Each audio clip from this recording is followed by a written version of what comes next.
everybody, welcome back to the channel. I hope you're all doing great, staying safe and sane and healthy, and everyone's getting along out there. Some of you guys have noticed that I haven't been shooting and putting out enough videos and that kind of stuff here lately.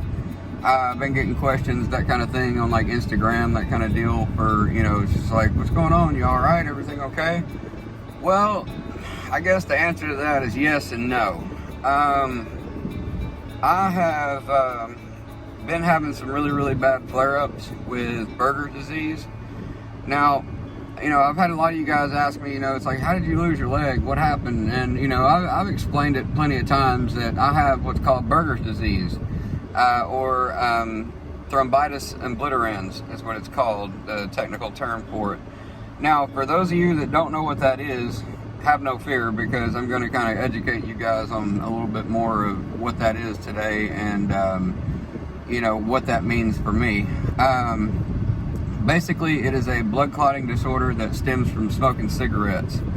I don't smoke anymore, anything like that, and, or nothing like that, but it still affects you the rest of your life. I've been having a whole lot of pain in my foot, a whole lot of swelling, that kind of thing. It's making it really difficult to walk and difficult to do general day-to-day life. So when you have a newborn and you have a 7-year-old daughter and you still have all your dad duties and everything like that, it's really tough. So I want to drop in something real quick to kind of explain a little bit better about what Buerger's disease is. It is extremely rare. It's like one in 100,000 people or something will get it in their lifetime or something like that. But I do have it. Whenever I went to the doctor the first time, I would go to see these doctors. I was diagnosed with it in 2014. And in that time, I've had 7 amputations and well over 50-something surgeries to try to either save my limbs or try to, get blood clots to move, that kind of thing, or just get rid of them altogether. So, but like I said, I've went to different doctors before, and, they'll just be like, you have Buerger's disease? Like, seriously? And then they'll do testing and do their paperwork, or look back at other paperwork, that kind of thing. And I've had them come back in the room and just be like, wow, okay. I was like, I had a doctor one time tell me that he had been doing this for 30-something years, and I was his very first Buerger's patient ever that came through. So yeah, it's been rough, especially when it's something that's not like, well, you have diabetes, you have this, you have that, where it's like just kind of something that they know a whole lot about. It's something that, a lot of doctors don't know a lot about, so therefore it makes it way more difficult to deal with. But for me, it has definitely raised its ugly head again. I can barely put a shoe on my right foot. I can barely move it. My toes will just kind of flinch. That's about it. That's me trying to like curl my toes. I can't even do that. It's just kind of like jerk a little bit. I'll put a video in here in a minute and kind of illustrate a little bit of how my foot is, swollen and how it does look, that kind of thing.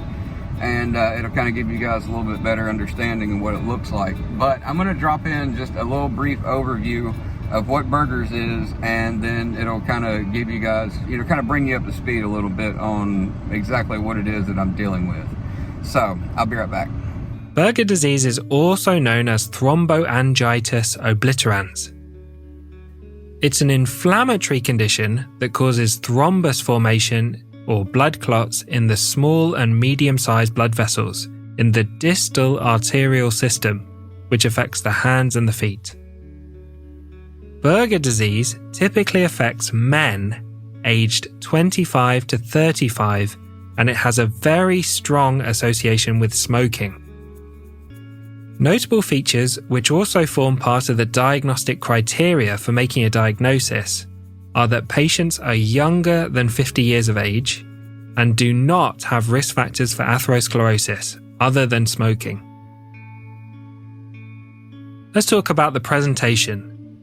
The typical presenting feature is painful blue discoloration of the fingertips or the tips of the toes. The pain is often worse at night time, and this discoloration may progress to ulcers, gangrene, and amputation of the digits. A typical finding on angiograms is corkscrew collaterals, where new collateral vessels form to bypass the affected arteries. Finally, let's talk about management. Completely stopping smoking is the main component of treatment. This usually results in a significant improvement in symptoms. Cutting down on smoking or using nicotine replacement products does not seem to be adequate to improve the condition, so they need to stop nicotine and smoking completely. Other specialist treatments may be considered, including something called intravenous iloprost. Iloprost is a prostacyclin analog that dilates blood vessels, so improves the blood flow. A final Tom tip for you: the key presentation to remember for your exams is a young male smoker with painful blue fingertips. The exam question may ask for the diagnosis, which you can put as Buerger disease or thromboangiitis obliterans, or it may ask for the most important aspect of management, which is to completely stop smoking.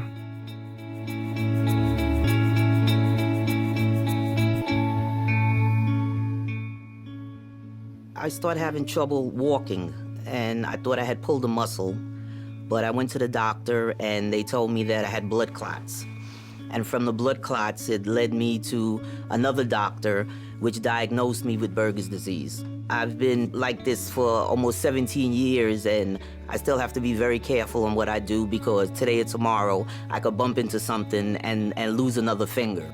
It's a terrible disease, it's a very painful disease, and it's an ongoing disease. My first 3 or 4 years were just, unbearable. I wasn't living, I was just existing.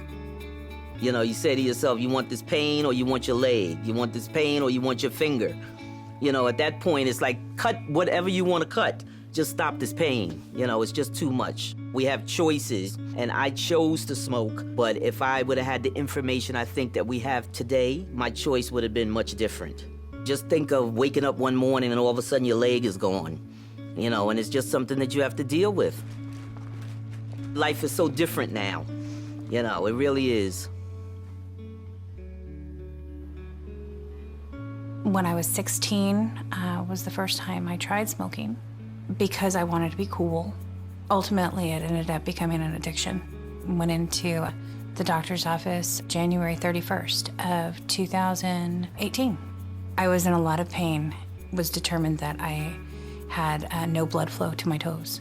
Buerger's disease attacks the vascular system. The smoking restricts the blood flow to the different parts of your body, typically your limbs. A lot of times people have it in their hands first. In my case, it was my foot, and it started off into my pinky toe. The pain was so bad. I couldn't sleep maybe an hour to 2 hours. When everything was all said and done, the 3 toes, they were completely black. Those 3 would have left me unbalanced, so he decided to take all 5. I was still in disbelief that cigarettes could do that. It wasn't until after they had done the surgery to remove all the toes that it really hit me. I used a walker for a little while. I went into the closet that I keep all my shoes in, and I guess you could say I had a breakdown. The ones that I knew I could wear and throwing them in one pile, and the other ones were either going to be trash or donation, and it was just a really emotional time. That's always somebody else. That's not you. You see the commercials, you see several different things. You never really put yourself in that person's shoes until you're there. And then when you're there, you're really there. There is no turning back.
right, so you can see that, you know, it's not good. It's something that, you know, I wouldn't wish this on my worst enemy. You know, there's people out there that absolutely hate my guts and people that troll me and that kind of thing, and I would never in a million years wish this on them. I'll tell you that. It's horrible. It's painful. It hurts like no other. And, you know, the prospect of losing my foot, losing my right foot, my only foot that I have left, is very real. Now, will that happen? I don't know. I have no idea. And if it does happen, what does the future of this channel look like? You know, obviously I'm not going to be motivated one-legger anymore. I would be motivated no-legger or something like that. I would change the name of the channel, and we will still continue on our journey of what we're doing, of trying to bring positivity and happiness to you guys, and to kind of educate you guys a little bit on, you know, the things that really plague us as amputees. Again, PTSD, anxiety, depression, you know, all of these things, blood clots, you know, proper wound care, anything like that, you know, we're still going to be covering these things, you know, how to use your medical aids, that kind of deal. You know, we're still going to be showing how to do all this stuff. So the channel itself won't really change. The only thing that will change in the event that I lose my other limb is that I will, you know, we'll change the name of the channel. That would be it. Now, if, you know, something horrible does happen, I'll definitely take you guys on that journey with me. You guys will definitely be, you know, going along that ride, and, you know, I don't really know any other way to put it other than just I'll be putting out videos, that kind of thing, and just letting y'all know that I am okay, that, you know, I'm still getting by, still out here getting it done, and you know, so that way I don't want you guys to worry. I don't want anybody to stress or you know, wonder how I'm doing or anything like that, because you'll know everything. I'll be telling you guys, you know, as I get information, you guys will be getting information. I don't have any doctor's appointments set up just yet. I went and had some Dopplers done on my leg, that kind of thing, and they definitely want me to get me into the cardiologist and go see them, because that's kind of the people that handle this kind of deal. Any kind of vascular anything, it would be a cardiologist. That's who's looking after you. So I need to get in over at Vanderbilt, and, you know, just as quickly as possible, so that way we can get the ball rolling on treatment, that kind of thing. Do I need to get back on blood thinners, all that good stuff? I don't know. We're going to be learning that, you know, as time goes on. But I wanted to kind of bring you guys a video today and just kind of illustrate a little bit more and kind of bring you guys up to speed a little bit more on what in fact is going on. Please don't worry about me. I'm okay. It's just tough, you know. It's tough, but nothing we can't handle, you know. Nothing we can't handle. We're gonna get it done. And you know, like I said, I wanted to kind of to bring everyone up to speed, let you guys know why I haven't been putting out videos a lot lately, that kind of thing. Is because, one, I haven't felt real good. This kind of, it wears you down. It makes you real tired, real just kind of, you constantly feel like you have the flu. Like you're, you know, you don't have the sniffles and all that stuff, but you definitely, you get that kind of run down, just always tired, you know. Any amputee out there, our hearts are working overtime. Our bodies, our muscles, our everything are working twice as hard as an able-bodied person. So this, compiled with Buerger's disease, it definitely wears you out. It definitely, it'll take you down. And that's what it's been doing to me lately. Again, I'm fine. I'm okay. You know, this isn't a cry for help or anything like that. This is just simply to bring you guys up to speed on what the hell's been going on, because it's been ugly. It hasn't been pleasant, and, you know, it's definitely something that I'm scared to death. You know, I mean, I'm not gonna lie. It's horrifying. You know, anytime you have to deal with the prospect of losing a limb, I don't care what it is, you know, you're gonna get nervous. You're gonna get scared, especially if you've already been down this road. And I think that's the part that freaks me out so bad, is the fact that I have been here, I have done that, and, you know, seeing it all come to fruition again, seeing it all starting to happen again, it was just like a huge weight falling out of the sky and landed on top of my head, you know. So it's been a lot, you know, and I've been trying to deal with that as well as deal with my family, that kind of stuff. We have other events and stuff like that we've been trying to plan, and just kind of more or less ignore it for right now, just so I can, you know, get on with my dad duties and my day-to-day life, that kind of deal, because like I said, there's a lot happening.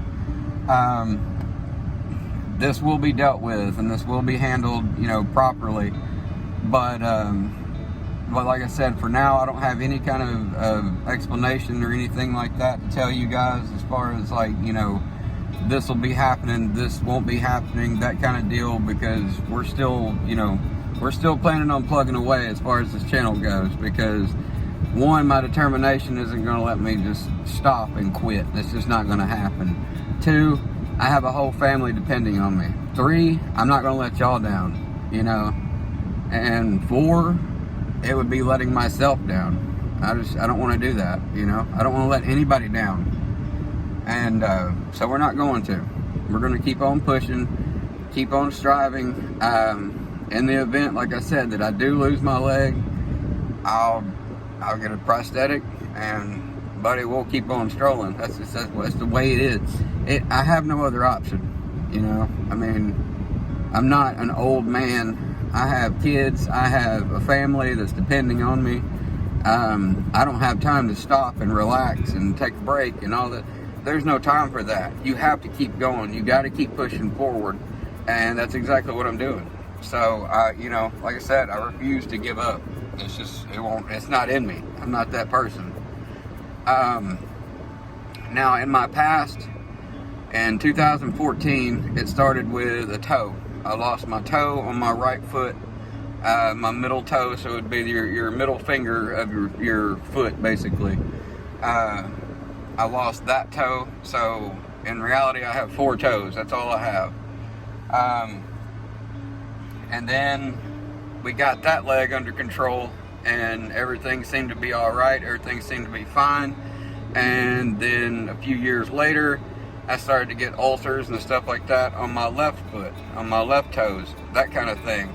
And once you start to get ulcers, that kind of deal, which are, it's ugly.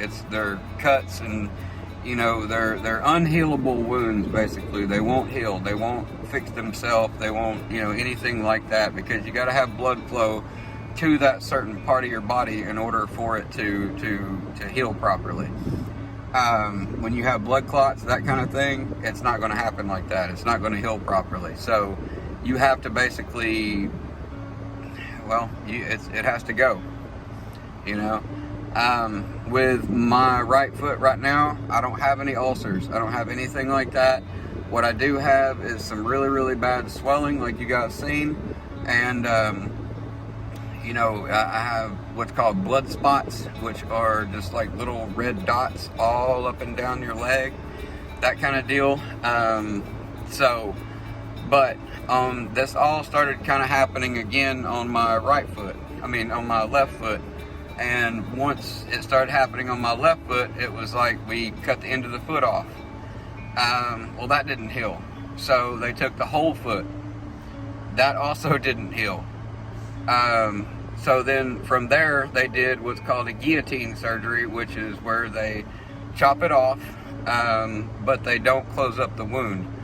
And when they don't close up the wound, what they do is let all that fluid, all that blood, everything like that kind of bleed out, and then they try to go back up and close it up. Well, that's what they did. It didn't work. So I went a little bit higher up below the knee. And multiple surgeries between there, you know, in order to try to save my foot, didn't work. So I became a below-the-knee amputee in, let's see, I'm trying to think, in 2017, I became a below-the-knee amputee. And, you know, I had my prosthetic, everything was going good, everything was working well, and then Buerger's hit again.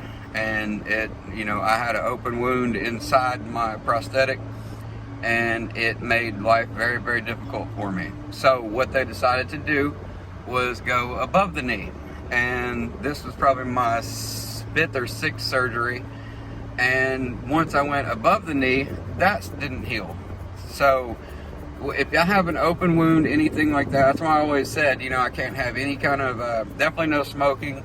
I can't drink alcohol. I can't get any kind of tattoos, any kind of surgery, anything like that, that will, you know, open the leg or open the flesh itself. There's about a 99.9% chance that it will not heal. So that's what's going on. I don't want to start that with my right foot, because if we start doing surgeries, cutting it open, doing this kind of thing, I'm scared to death that it's not going to heal, and then we're going to just be repeating this process over again. So, you know, that's what's been going on, and it's absolutely horrifying. Again, I'm fine, we're good, everything's okay, just bringing y'all up to speed. My wife, my daughter, they've been super supportive. Those of you that do know about what's going on, that I've talked to on the quote-unquote back streets, you know, y'all know what's going on. I've talked to Backwoods, my brother, and he knows what's happening. And, you know, it's just been a lot, man. So I'm still planning on putting videos out. I'm still planning on carrying on with this channel. It's not going anywhere. We're here to stay, you know, or at least till I you know, just decide that it's just not worth it anymore. I don't know. But in those videos, you're going to see me happy, smiling, looking, you know, just because I need to push y'all along. I need to help my people out there that are depending on this channel, people that do come to this channel in order to make you smile. And that's exactly what I plan on doing. And, you know, it's not a yay, good for him, way to go, buddy. It's not that. It's just something that I need to do. It's something that I feel compelled to do, and I'm going to do it. That's just the only way there is around it. So, I realize this video has gotten a little bit long-winded, and I do apologize, but like I said, there's a lot I needed to say, and a lot I wanted to talk about as far as this goes. There's still a lot that I want to tell you guys, but, you know, I think we're just going to kind of cut it off here. I'll be giving you guys updates. I'll be bringing y'all up to speed, letting y'all know what's going on, but for right now, just, if you're the praying kind, I would really appreciate it. You know, there's it's up to God at this point. So, you know, only thing we can do is just keep our fingers crossed and hope for the best, and just, you know, I don't know. Again, I'm not looking for sympathy. I'm not looking for anything like that. I'm just trying to show you guys determination, willpower, strength, and, you know, just overcoming whatever in the hell life throws at you. That's what we're doing. So, yeah, I'm going to end it right here, you guys. I love y'all so much. Please know that. And if you could, just please do me a massive favor. If you haven't already, subscribe to the channel. Drop a kind word in the comment section, that kind of thing. And with that, everybody, please stay happy, safe, sane, motivated. Don't look back. Don't give a crap what anybody else says about you, because at the end of the day, it don't matter. We'll talk to you soon.